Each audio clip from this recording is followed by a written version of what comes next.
Olá, eu sou Inara Regina e você acompanha agora o 9º episódio do podcast Elas na Ciência.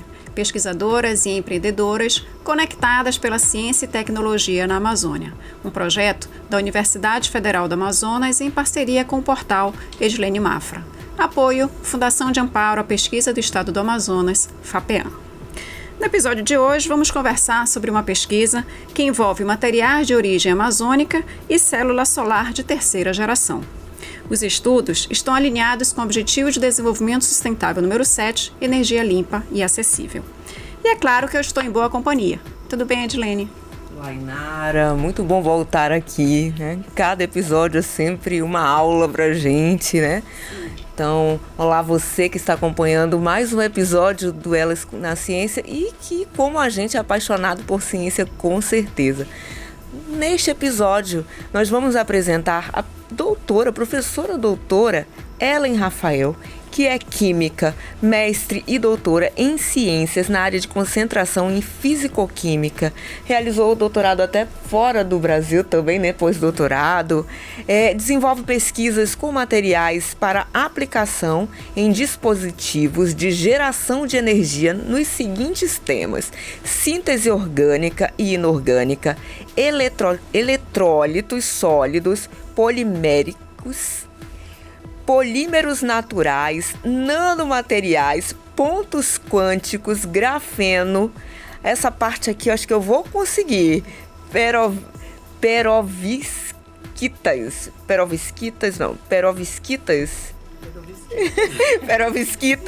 janelas eletrocrômicas e células fotovoltaicas. Consegui! Ela também é professora adjunta na Escola Superior de Tecnologia da Universidade do Estado do Amazonas, EA, no curso de Engenharia Química. Professora Ellen, seja bem-vinda aqui ao nosso bate-papo no Elas na Ciência. Muito obrigada. Prazer estar aqui presente para a gente poder discutir um pouquinho da ciência. É sempre bom, né, poder também trazer um pouco, né, do que é feito dentro do laboratório, né, para a gente poder conhecer, né, trazer essa informação aí que não ficar só restrita dentro da universidade, mas que todos possam conhecer um pouquinho, né, disso daí, que possa ser distribuído, né, o conhecimento para todos. Professora Ellen, seja bem-vinda, obrigada por aceitar nosso convite, né? E a senhora tem experiência na área de fisicoquímica e também com materiais para geração de energia. Seu interesse pela área de energia, pela área de química, surgiu desde o ensino médio? Conta pra gente como é que foi essa trajetória. Eu acredito que até antes, Coisa boa. Desde criança eu tinha interesse assim por descobrir coisas, né, e por pesquisar. Um dos meus interesses aí de brinquedos na época de criança tinha aqueles jogos de química, né? Então eu quis muito um daqueles e eu queria ir além, né, daquelas receitinhas que vinham nos brinquedos, né? Queria descobrir novas coisas, então pesquisar ali. Então eu já procurei também por um curso técnico de química. Então eu me formei no curso técnico antes, né, junto, né, com o ensino médio. Então eu fiz o curso técnico. E depois eu fui aprofundando os estudos na área de química a partir daí, né? Então, trabalhei também em empresas e isso daí propiciou, né, ir conhecendo um pouco das áreas. E na época da graduação eu fui focando na parte, acho que mais para química orgânica, farmácia, eu achava que era aquilo. Mas na vida a gente vai seguindo caminhos que vão levando a outras áreas, né, que a gente vai conhecendo melhor. E com isso eu fui conhecendo, né? Depois eu passei para a área de polímeros, que está um pouquinho ligada com a química orgânica. E na área de polímeros, que eu comecei a trabalhar com os eletrólitos poliméricos, foi quando eu tive contato aí com a parte de energia. E com a energia a gente também lida um pouco com a parte de nanomateriais. E a partir dali que eu tive contato com as células fotovoltaicas, né? As células solares. Uhum. E que é o tema desse trabalho, né, que a gente vem discutindo e que vem desenvolvendo hoje, aí, que eu posso apresentar um pouquinho mais para vocês e para o público que está assistindo. Uhum.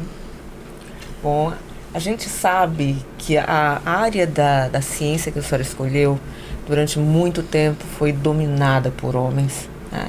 Então a senhora fala de uma história que começa pelo encantamento pela área da química, né, que começa ainda na adolescência, e a gente vê uma trajetória aí que já tem bastante história para contar e pesquisa realizada. Que bom, né?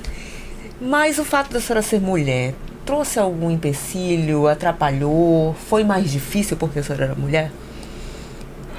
Eu acredito que hoje em dia até não tem tanto como antigamente. Eu acho que hoje as mulheres até conseguem ser mais o que elas querem de fato.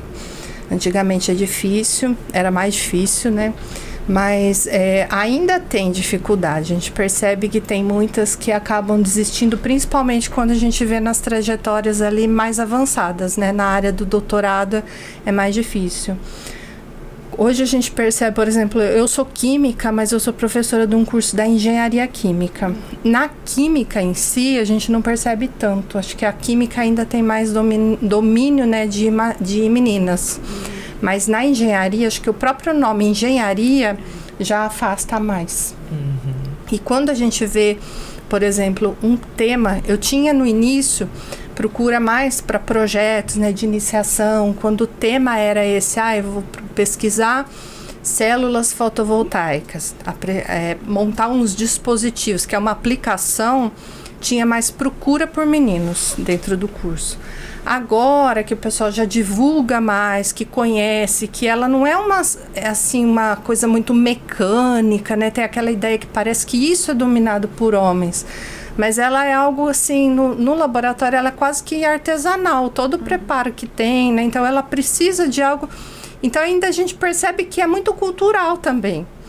E daí quando as meninas começam a entender o que é, e daí elas começam a procurar mais. E ver que não, isso daqui eu também posso dominar.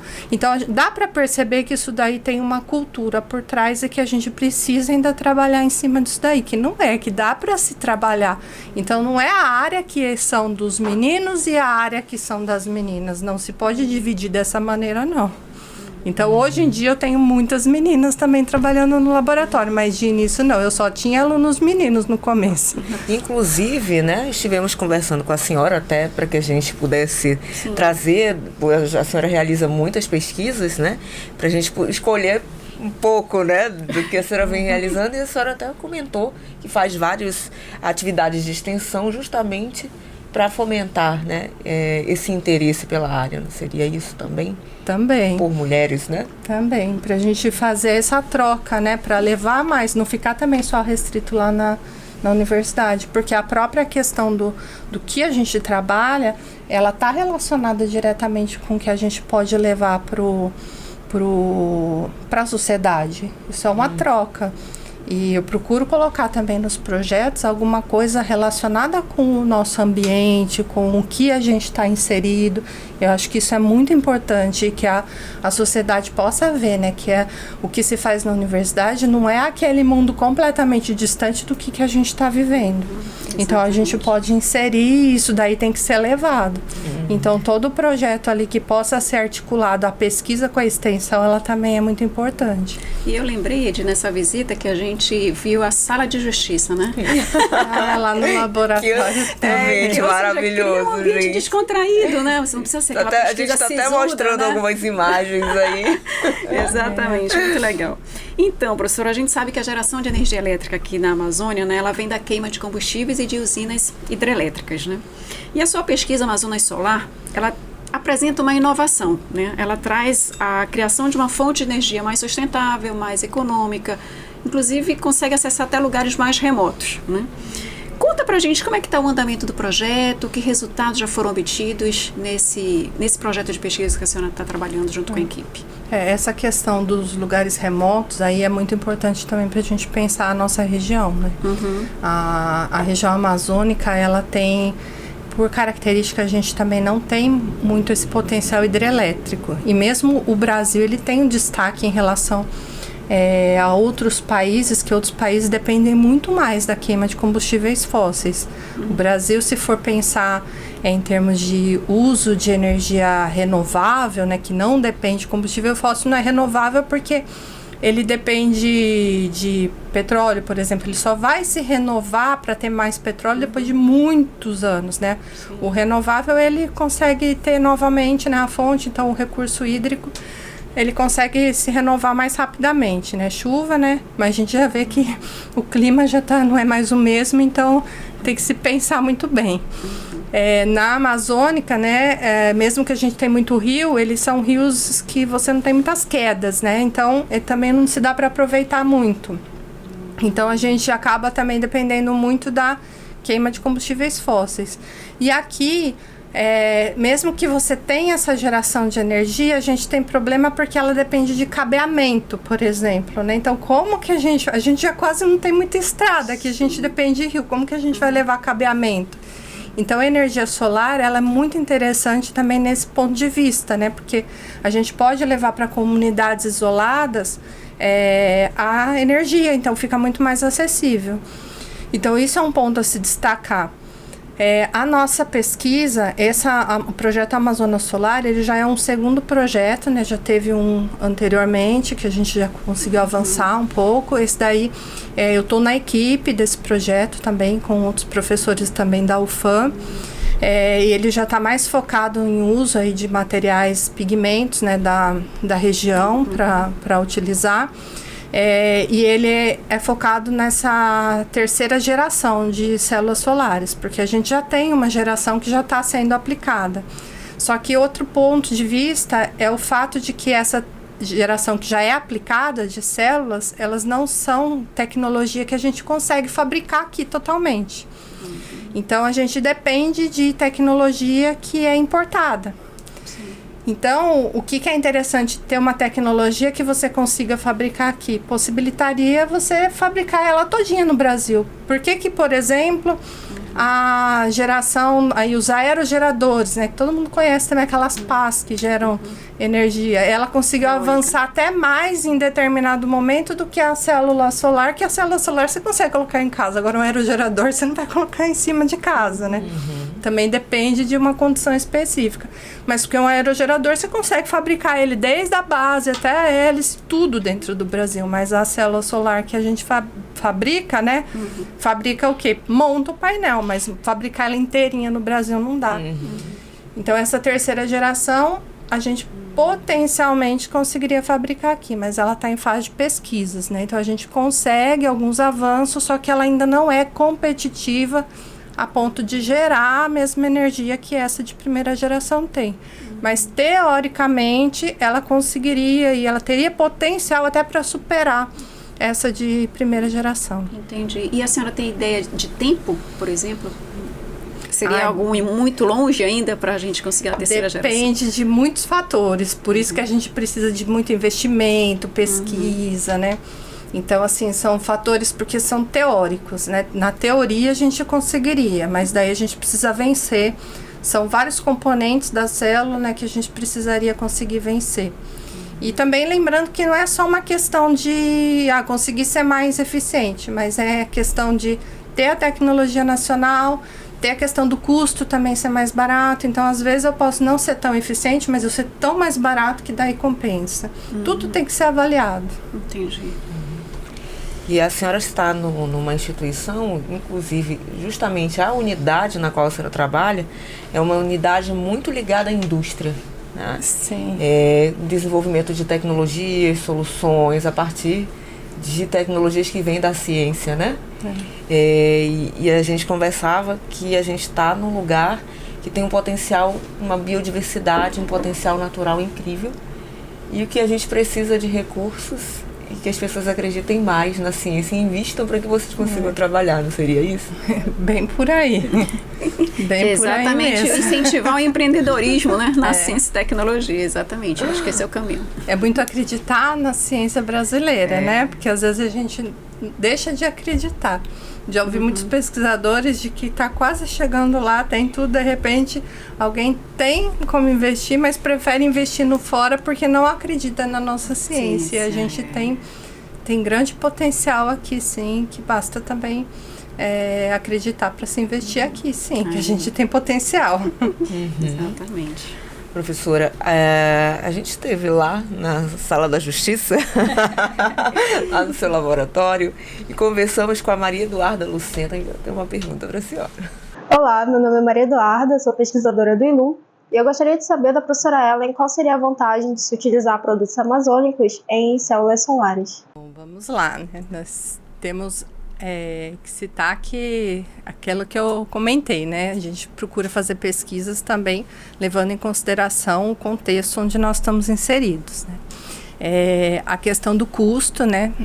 Nós temos aqui um grande potencial, a gente tem uma série de materiais aqui que podem ser aplicados, como são o caso dos pigmentos, né? Esse tipo de célula que a gente vem trabalhando são células de terceira geração, então elas são células sensibilizadas.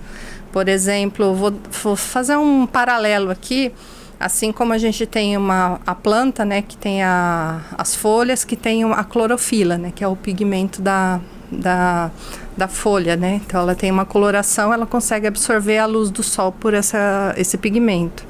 A célula solar que a gente trabalha, ela é parecida. Ela precisa ter um pigmento que vai fazer essa absorção do sol. Então, a gente pode fazer uso de pigmentos naturais, né? Então, aqui na região amazônica, a gente tem uma série de pigmentos que podem fazer esse papel, que é o contexto desse projeto do Amazonas Solar. Então, você pode, por exemplo, favorecer até a produção, né? Incentivar que você tenha produtores aqui dentro da região que possam, né, favorecer uma comunidade ali que possa produzir material para fornecer esses pigmentos, por exemplo. Não só esse, né, mas tem uma série de outros materiais que podem ser usados desde a produção do eletrólito que vai na célula até o material que vai no contra-eletrodo. Então, se a gente consegue favorecer isso daí, é muito interessante do ponto de vista da pesquisa e associar aí com a região que a gente está inserido. Professora, e para incentivar que os produtores conheçam esses polímeros, né, isso tudo que a senhora comentou, é preciso que a ciência saia um pouquinho, né, de dentro da universidade e vá para a sociedade com uma linguagem mais simples, mais acessível, né, para que realmente essas pessoas possam ter essa oportunidade, né? E aí a gente tem mais uma pergunta para a senhora. Dessa vez é da pesquisadora Larissa Mendonça. Olá, meu nome é Larissa Grace, sou pesquisadora do ILU. Eu gostaria de saber da professora Ellen, quando nós falamos de polímeros, nós automaticamente pensamos em plásticos. E, como é uma parte da pesquisa, quando adicionamos polímeros em células solares, isso de alguma forma prejudica o meio ambiente? Pois é, né? Quando nós pensamos em polímeros, né, pensar em plástico, né, por que eu vou pensar em alguma coisa sustentável, célula solar? Estou pensando em usar uma energia renovável, né, por que eu vou usar um plástico, né? Mas nem todo plástico ele é prejudicial ao meio ambiente, né? A gente tem alguns polímeros que são polímeros naturais.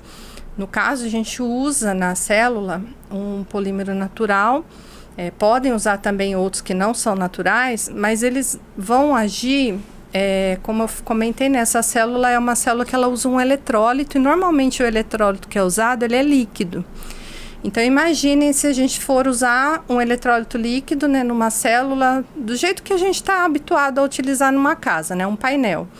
Se, de repente, esse painel ali, ele se quebra, né, ou pela ação do tempo, você não consegue selar muito bem e ocorre um vazamento. Se esse eletrólito, ele vaza, fica muito mais difícil você conseguir controlar esse material e ele acaba indo para o meio ambiente, né, e acaba escorrendo, pode ir para... se chover, né, vai arrastar, vai para a água, daí acaba sendo muito mais prejudicial. Na nossa célula, o que a gente tem feito é usado, além de não ser um polímero sintético, né, que são esses que demoram para degradar, que fica lá sendo prejudicial no meio ambiente, a gente tem usado polímeros que são naturais, né, que é, por exemplo, o próprio amido, que a gente até consome, né, ele é um polímero natural. Então, a gente usa esses materiais aí para conferir, deixar um material na forma de um gel ou sólido. Então, esse eletrólito ele não fica mais líquido, ele fica na forma de um gel ou sólido. Então, você evita esses problemas de ele vazar e ir para o meio ambiente. Então, a gente acaba evitando 2 tipos de problemas usando um polímero natural. Tanto de usar um plástico que vai ficar muito tempo lá no meio ambiente sem se degradar, né? E também evitar o problema de vazar e ir sim para o meio ambiente e acabar contaminando rios, né? Então você consegue conter esse material se ele ocorrer algum problema ali de quebrar a célula e o eletrólito ir para o meio ambiente. Então a questão é nesse sentido. Como a gente pode observar, né, de fato, estar atuando na área que a senhora atua, tem que ter, acima de tudo, essa preocupação com a preservação ambiental. E o seu trabalho hoje conversa muito, tanto que a gente apresentou aqui, Nara apresentou uma dos ODS, né? A senhora que já teve a oportunidade de passear por várias áreas da química, né, hoje trabalha voltada a esse olhar da ciência para a sustentabilidade. Se a senhora fosse olhar para toda a sua trajetória, qual seria a pesquisa que a senhora já realizou, que a senhora pode dizer, essa é a pesquisa da minha vida? Nossa, é bem difícil. Bem difícil mesmo. Mas eu acho assim, o que mudou bastante mesmo na minha vida foi quando eu comecei a trabalhar com os nanomateriais. Eu acho que bastante mudou quando eu fui pro doutorado, né? Comecei a trabalhar com os polímeros naturais, mas eu acho que a parte de trabalhar com nanomaterial abriu muito o leque de pesquisas que eu consigo trabalhar, porque a partir de lá eu tive que aprender diversos tipos de caracterização, aplicações, e daí eu consegui ampliar para várias outras aplicações. Então eu acho que trabalhar com nanomaterial é o que hoje define o que eu sou. Então, acho a que pesquisa o principal é nanomaterial, acho que... A pesquisa do doutorado, então, foi a chave, mudou o olhar. Que foi no pós-doutorado. Pós-doutorado. Foi, eu acho que... A gente está falando de 2000 e... foi em a partir de 2011 que eu comecei a ter mais contato mesmo com nanomateriais. Legal. Que é uma das áreas mais modernas, né? Que traz um outro olhar para a ciência, né? Em todas as áreas do conhecimento. Bem interessante. Para as pessoas entenderem um pouquinho mais, o que é o nanomaterial, a nanotecnologia? O nanomaterial eu cobro bastante até nas disciplinas de nano, que você tem a definição para o nanomaterial, é você ter um material que ele esteja dentro da escala, é uma questão de escala, então ele tem que estar nanométrico, ele tem que ter... A gente tem um material, a gente tem 3 dimensões, né? Se colocar ali dentro de um eixo X, Y e Z, ele precisa pelo menos em uma das dimensões dele tem que estar nessa escala nanométrica. Só que não basta isso, ele vai apresentar propriedades novas, diferentes do que se fosse aquele mesmo material, só que se ele tivesse em escala macroscópica, né? Fora da escala nano. Então, quando você vai para a escala nano, as propriedades dele mudam drasticamente. Então, você tem um estudo completamente novo. Então, você consegue aplicar ele ali com propriedades muitas vezes potencializadas. Então, é um mundo ali, a gente vai, porque diz ali, para propriedades do mundo quântico, né? Então, você consegue desbravar aí. E tudo que é o estudo do nanomaterial é uma ciência muito nova, né? Porque ela só conseguiu desenvolver muito principalmente com os microscópios mais modernos. Então, é uma ciência nova que avançou muito ultimamente, né? Então, só que também a gente começa a entrar aí, que cabe até outros episódios, né? Porque já vai para coisas desconhecidas, que normalmente preocupações ambientais também, que a gente tem que se preocupar. É porque a nanotecnologia, ela está mais, que eu vejo assim, o acesso da população em geral é mais na área da saúde, alguns tratamentos, né? O uso de chips, outras coisas. E também na área da tecnologia, né? A gente ouve falar muito, mas de fato é bom a gente até falar que na área da físico-química, na área da química também se utiliza nanotecnologia e pesquisas com nanomateriais, né? Então, professora, a gente está caminhando já para as nossas considerações finais do nosso bate-papo. E eu pergunto, qual a sua mensagem para incentivar maior participação das mulheres na ciência e tecnologia na Amazônia? Primeiro que vocês têm que pensar assim, se eu quero, eu posso. Não pensem assim, alguém deixa, será que... Não, se vocês querem, vocês podem sim. Dá para se conciliar. Sempre eu procuro passar até para as meninas que às vezes chegam assim, meio chorosa, que tá com dificuldade. Eu acho que assim, a trajetória para eu chegar onde eu cheguei, ela também não foi fácil. Tudo que eu enfrentei, mas foi porque eu quis, e eu não posso reclamar porque eu tive muito apoio. Não tive, assim, facilidade, assim, de família, mas eu tive apoio. E eu acho que isso aí foi fundamental. Eu tive apoio da minha casa, eu saí de casa com 15 anos de idade para fazer meu curso técnico, eu saí sozinha. E eu acho que isso foi fundamental. E como eu estava focada, e também isso é outra coisa, querem, vocês podem, mas com foco. Então vão focada, não deixem outras coisas também atrapalhar. Foco no destino ali e batalhar, porque se a gente batalhar, a gente consegue sim. Então a gente chega lá. Que legal, muito bom. E muito obrigada também pela sua participação aqui conosco. Desejamos sucesso às próximas pesquisas, né? E também eu me direciono a você, quero agradecer você também pela sua companhia, pelas suas curtidas, pelos comentários, né? E caso ainda não tenham assistido os episódios anteriores, sintam-se convidados para maratonar, né? Edilene, já estou sentindo saudades. Esse é o nosso penúltimo episódio. Só um episódio, né? Estrada, a gente pensava que ia demorar, mas voou, né, o tempo. Muito rápido. Bom, Inara, é uma satisfação estar com você. Com você, professora Ellen. Muito bom lhe conhecer um pouco do grande campo de atuação no qual a senhora atua, né? E agora a gente está encerrando o nosso 9º episódio do Elas na Ciência. Muito obrigada a você que nos acompanha. Tem a oportunidade sim, a professora Inara falou, maratonar, basta clicar lá em edilenemafra.com, no portal Edilene Mafra, tem uma seção especial direcionada a você. Lá tem um banner bem bonito com a nossa marca delas na ciência. Você clicando ali, você vai encontrar todos os links, informações, resumos dos episódios. Então, pronto, o convite está mais que feito. Se quiser entrar em contato com a gente, também pode entrar pelas nossas redes sociais. No Instagram, nós somos @elasnaciencia_podcast.